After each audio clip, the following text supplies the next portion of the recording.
Hi friend, good morning. कैसे हैं? उम्मीद करते हैं कि आप अच्छे ही होंगे।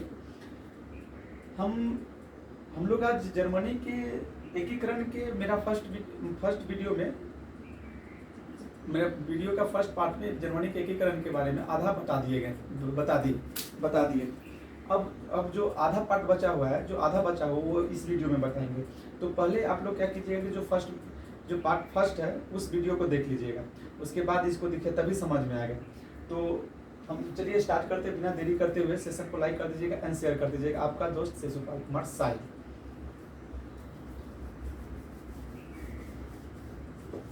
चलिए, हम लोग तो बात कर चुके थे कि जर्मनी का एकीकरण किस प्रकार से हुआ। आधा तो बात कर लिए थे हम लोग जिस जर्मनी पर, कि कैसे कैसे शुरुआती में किस प्रकार से जर्मनी था, उसको एकीकरण में कौन कौन सी अवरोधित तत्व समाहित थे, कौन कौन सा तत्व जर्मनी एकीकरण के सहायक तत्व थे, कौन कौन तत्व अवरोधक तत्व थे, इसके बारे में बात कर चुके थे इससे पहले का वीडियो में। तो चलिए थोड़ा एक बार रिकॉल करवा देता हूँ कि फिर से आपको फिर से रिकॉल हो जाएगा। तो देखिए, जर्मनी का एकीकरण की शुरुआत बिस्मार्क के द्वारा किया गया। जब बिस्मार्क सत्ता पर स्थापित होता है तो उस दौरान, जब सत्ता स्थापित करता है तो उस दौरान बिस्मार्क ने जर्मनी को एकीकरण करने का प्रयास करता है। उस दौरान, इससे पहले जर्मनी एक यूरोप में एक भौगोलिक क्षेत्र हुआ करता था, मतलब भौगोलिक मात्र क्षेत्र हुआ करता था, यानी कि वह एक राष्ट्र के रूप में वह रूप नहीं ले पा रहा, राष्ट्र के रूप नहीं ले पाया था। तो इसी दौरान जब वो नेपोलियन सत्ता पर स्थापित होता है तो वो जर्मनी का एकीकरण करना चाहता है। चूंकि जर्मनी के अगर क्षेत्र को देखा जाए तो वो 200 क्षेत्रों में विभाजित है। तो बिस्मार्क जब जर्मनी का एकीकरण करने का प्रयास किया तो उस दौरान उन्होंने 200 क्षेत्र जो विभाजित था, उस क्षेत्र को उन 9 क्षेत्रों में समाहित कर दिया और उस 9 क्षेत्रों में एक संघ का गठन किया, जिसे राइन संघ के नाम से जाना जाता है। और आगे चलकर जब बिस्मार्क का पतन हुआ, उसके बाद फिर से वियना कांग्रेस होता है। कांग्रेस यानी कि वियना कांग्रेस सम्मेलन, यानी कि यूरोपीय देशों के सम्मेलन होता है। वहाँ पे यूरोपीय राष्ट्र के नेता वगैरह सब वहाँ पे एकत्रित होकर निर्णय लेते हैं कि जर्मनी को फिर से विभाजित कर दिया जाए, और फिर से जर्मनी को 39 क्षेत्रों में विभाजित कर दिया गया। और उन 39 क्षेत्रों में विभाजित करके जर्मनी के एक परिसंघ का निर्माण किया गया, और वो परिसंघ का नाम जर्मन परिसंघ रखा गया। उस परिसंघ का प्रधान ऑस्ट्रिया को बनाया गया। तो चूंकि जर्मनी के अवरोधक तत्वों की बात की जाए, यानी कि जर्मनी के एकीकरण में जो मैंने कि क्या क्या बाधा, कौन कौन देश बाधित रूप से स्थापित थे, तो देखिए, पहला तो फ्रांस था। फ्रांस नहीं चाहता था कि जर्मनी का एकीकरण हो, क्योंकि जर्मनी का एकीकरण होगा तो उसके जो यूरोपीय परिधि है, उन परिधियों में उसका आधिपत्य समाप्त हो जाएगा, तो उसका भी हित छुपा हुआ था। उसके बाद अगर हम बात करें ऑस्ट्रेलिया का, तो ऑस्ट्रेलिया का जर्मनी के पूरे क्षेत्र पर प्रधान था ऑस्ट्रेलिया का, तो कोई भी नहीं चाहेगा कि हमारा प्रधानता समाप्त हो। उसके बाद जो स्थानीय शासक था, वो भी नहीं चाहता था कि जर्मनी का एकीकरण हो। उसी प्रकार रूस भी नहीं चाहता था, उसी प्रकार डेनमार्क भी नहीं चाहता था, उसी प्रकार ब्रिटेन भी नहीं चाहता था। तो ये सब जो थे अवरोधित तत्व थे। लेकिन जो सहयोगी तत्व कौन थे, तो वियना कांग्रेस था, इसके साथ साथ बिस्मार्क था, प्रासा था, इन सभी को देखा जा सकता है। तो चूंकि जर्मनी का जो भौगोलिक जो आकार है वो इस प्रकार था उस समय जर्मनी के एकीकरण के दौरान। मेरी भावनाओं को समझिएगा, हम कभी नहीं चित्र को उत्कीर्ण किए थे। कुछ इस प्रकार के था जर्मनी, इससे वो नहीं है कटा हुआ, इस प्रकार से जर्मनी था। और ये जो क्षेत्र था, ये राइन क्षेत्र था।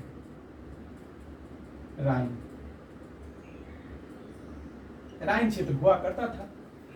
और राइन क्षेत्र का मतलब क्या है, मतलब कि जो इसमें राइन नदी बहती थी, और इसके आसपास के जो क्षेत्र था तो उपजाऊ क्षेत्र था, काफी उपजाऊ क्षेत्र था, क्योंकि उस समय नदी बह रही थी, तो काफी उपजाऊ क्षेत्र था। तो इस क्षेत्र को लेकर भी मतलब कि जर्मनी को एकीकरण में अवरोध के रूप में देखा जा सकता है। जैसे कि इस क्षेत्र में एक बगल है लॉरेंस का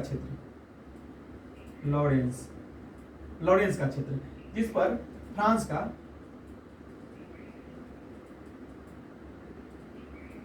अधिकार था। इसके बाद हम देखें तो ऊपर में 2 क्षेत्र थे। ये क्षेत्र था हॉलस्टाइन, हॉलस्टाइन, हॉलस्टाइन था। ये क्षेत्र था सेलेस्विक,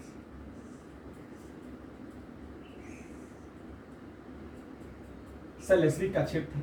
और इधर जो था, इधर यह था काला सागर, इधर जो था थोड़ा ये बाल्टिक बाल्टक बाल्टिक बाल्टिक क्षेत्र था, बाल्टिक क्षेत्र था। और इधर रूस था, रूस था। इधर भूमध्य सागर था, भूमध्य सागर था, भूमध्य सागर था। और इधर बेल्जियम था,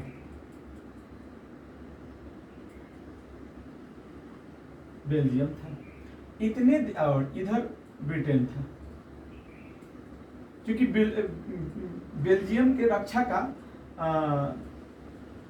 बेल्जियम को रक्षा करने का ब्रिटेन के हाथ में था कि ब्रिटेन बेल्जियम को रक्षा करेगा। तो ये इसका बेल्जियम का रक्षा ब्रिटेन के द्वारा किया जा रहा था। तो वो भी नहीं चाह रहा था, क्योंकि अगर एकीकरण होता तो बेल्जियम को अपने अधीन कर लेते, तो वो नहीं था। इस प्रकार से जर्मनी था।